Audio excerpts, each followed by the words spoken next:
Thank you very much, Rachel. And I would welcome you guys to the session this morning, which is called Rethinking Liver Cancer, HCC and cholangiocarcinoma. So we'll compare these two diseases.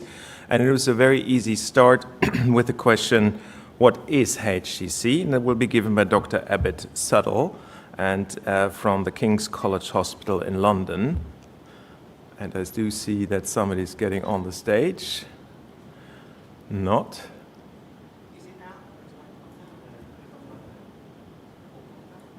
If you are Dr. Abid Suddle, then please come on the stage.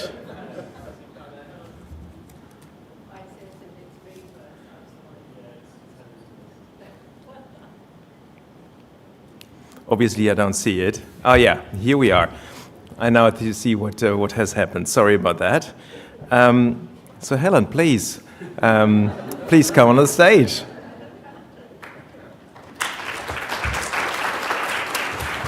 And Helen will give us an update on AMMF itself. Thank you. Thank you, Heinz-Josef. Good morning, everyone. Good morning, everyone here with us in the UK and also joining us virtually from across the world.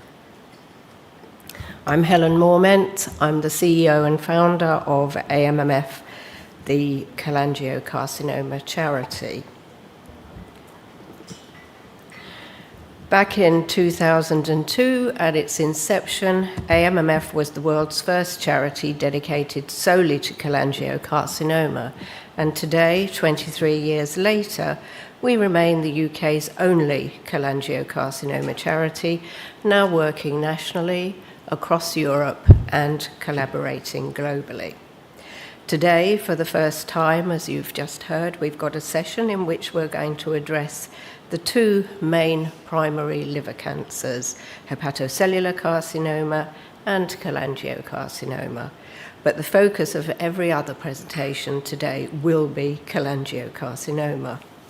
However, before I talk about AMMF's work, I'll set the scene with a very brief overview of cholangiocarcinoma and the important facts as we see them at AMMF. Well, cholangiocarcinoma, which is also known as bile duct cancer, is one of the biliary tract cancers, and the others are gallbladder cancer and ampullary cancer. And it's important to know that there are three anatomical variations. And the subtypes of cholangiocarcinoma are intrahepatic, when it happens in the ducts inside the liver, hilar or perihilar, and that happens at the confluence of the main ducts as they join together, leaving the liver, and become the common bile duct, which goes down to the intestines, and extrahepatic or distal, and that's when it happens anywhere along that common bile duct from the cystic duct down. Back in 2002, we began with three aims: to raise the awareness of cholangiocarcinoma, to provide information and support, and to encourage and fund research. And although these have remained our aims throughout, we didn't have the robust data to support our requests for better recognition of this challenging cancer, nor for policy improvements. Over the years, we came to realize that a key barrier to improvements in the cholangiocarcinoma landscape had been the lack of robust data to back up the lived experiences we were witnessing: rising incidence, significant variations in diagnosis and treatment, and early diagnosis and survival rates not improving. In fact, even today, they're considerably worse than for other cancers. And also, very worryingly, and contrary to existing data at the time, we were seeing more younger people being diagnosed and losing their lives. So that's why back in 2018, AMMF commissioned and funded a first-of-its-kind cholangiocarcinoma data project from within Public Health England and later with Health Data Insight in collaboration with partners at Imperial College London. And data from some 50,000 patients with biliary tract cancers between 2001 and 2018 were used, and these findings confirmed what we knew. Incidence is increasing year on year. Cholangiocarcinoma is a growing untargeted problem. More younger people are being affected, with over 20% of patients under 65 at diagnosis.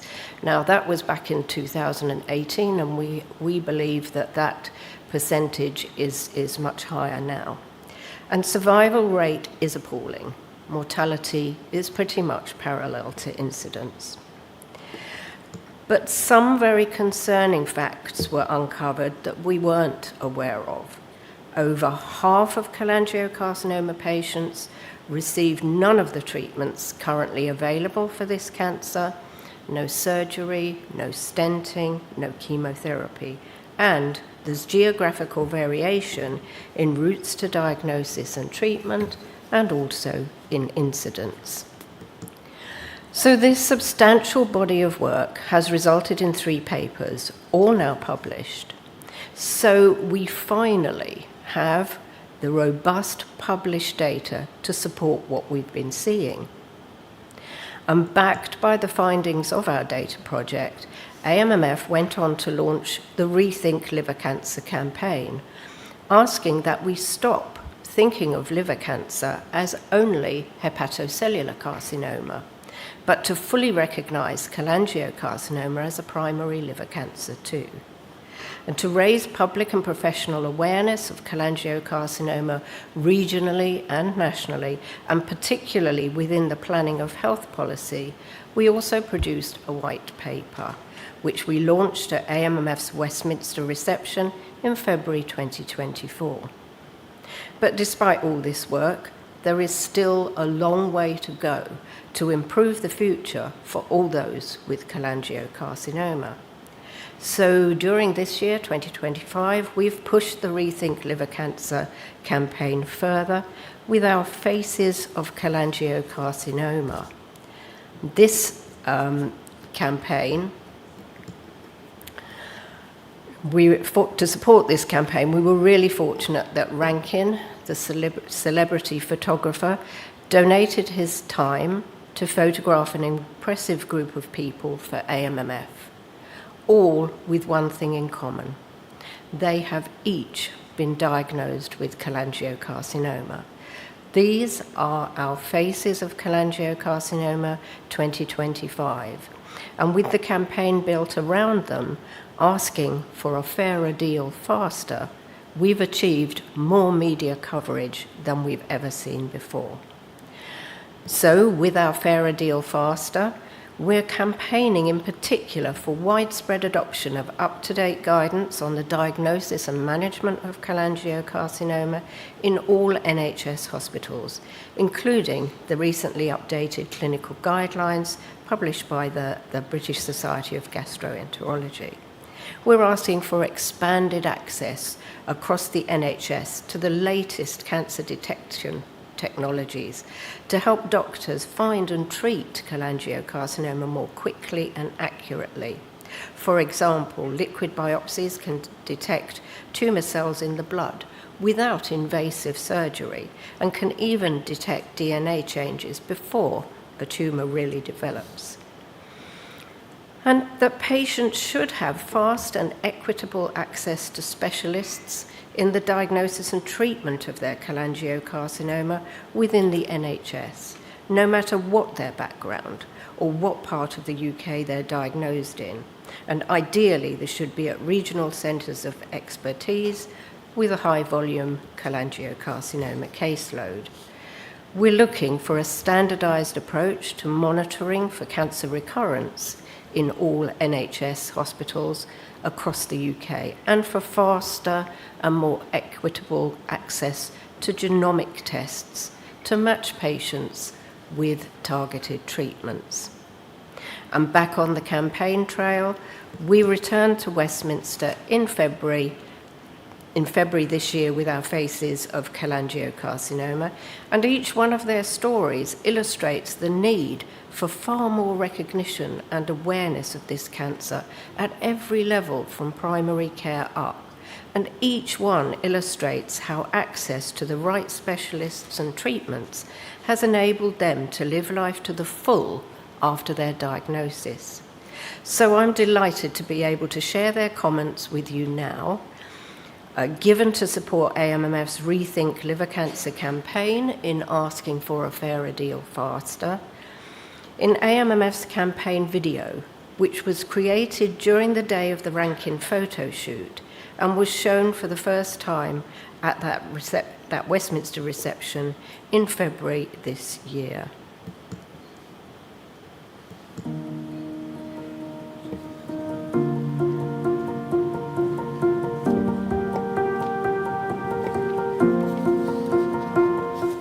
Early and accurate diagnosis can be the difference between a chance of life or dying. I was a woman in my 40s, but my medical specialist said I had cancer that affects men over 65. I've heard terrible things from parts of the country where there is no expertise.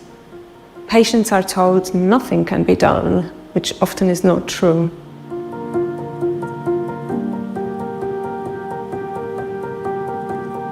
Success rates for many cancers in the UK are improving, but this is simply not the case for people with cholangiocarcinoma, whose early diagnosis and survival rates are among the worst of any cancer. We spoke to patients about their cancer journey to find out why. Until the moment I was diagnosed, I'd never heard of cholangiocarcinoma. Why would I? It's a cancer that doesn't affect young, healthy women like me, or so I thought. In the NHS today, cholangiocarcinoma is often misdiagnosed and managed too late. Cases are rising sharply, including among otherwise healthy, working-age adults, and we don't know why.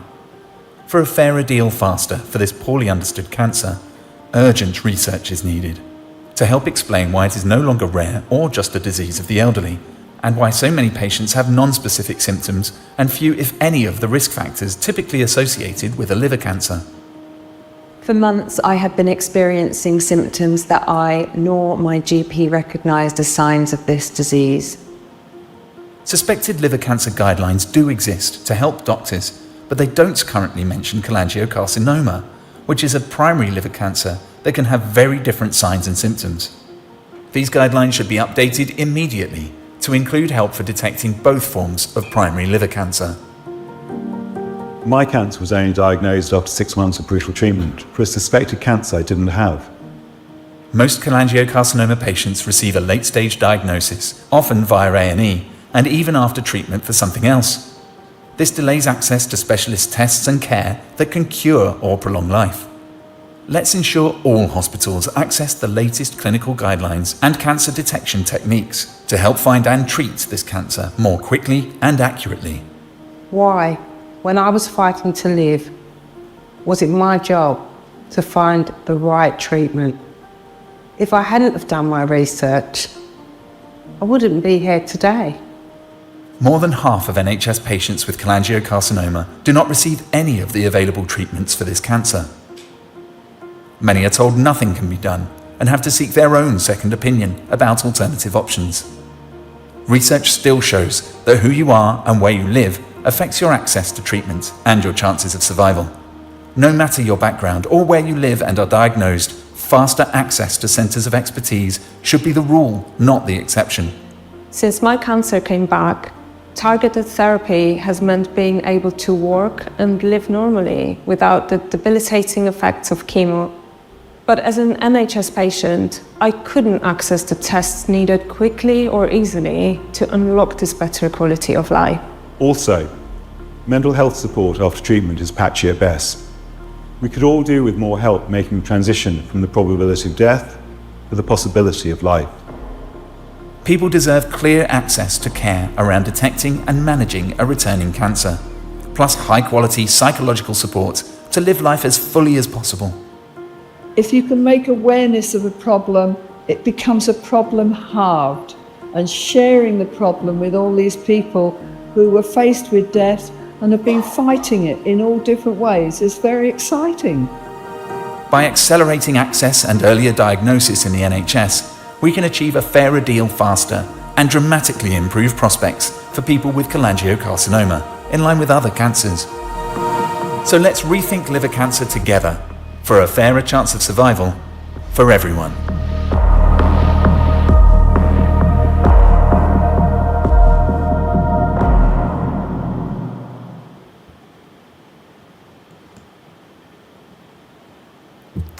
That's powerful.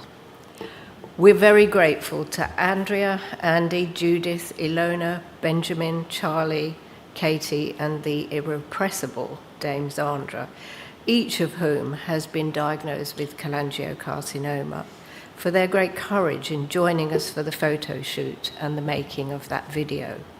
And despite the challenges they have each encountered, their resilience since diagnosis is inspiring. And we're incredibly grateful to Rankin and his team for capturing the vibrancy and possibilities in each person's life through his photography for our Rethink Liver Cancer campaign. So looking back, since those early days, we've come a long way in that we now have the cold, hard data, the robust data we've long needed, and we're achieving extraordinary amounts of media coverage. This year, including Katie and Zandra on the sofa with Lorraine, several airings on national breakfast time TV, radio, and acres of newsprint. But the widely held perception of cholangiocarcinoma being a cancer of low incidence and the elderly continues, including amongst those who have the power to make change. And with it comes the lack of awareness, which leads to many people not getting the care they should have. So at AMMF, the work towards changing and improving what is happening goes on every day. To that end, we'll be holding a reception in Holyrood, the heart of the Scottish Government, to ask for better care and support for those with cholangiocarcinoma in Scotland. And beyond that, we know that far too many cholangiocarcinoma patients are not referred to knowledgeable specialists and are not under the care of those centres with the knowledge and experience to give everyone the fairest chance. Our overarching aim is to ensure that each cholangiocarcinoma patient is confident that their treatment pathway is correct and that they're receiving the best possible advice and care. We'll continue to push for the key points illustrated in our campaigns, and ideally, we'd like to see all patients referred to a specialist multidisciplinary team and to be cared for in centres of cholangiocarcinoma expertise. Thank you.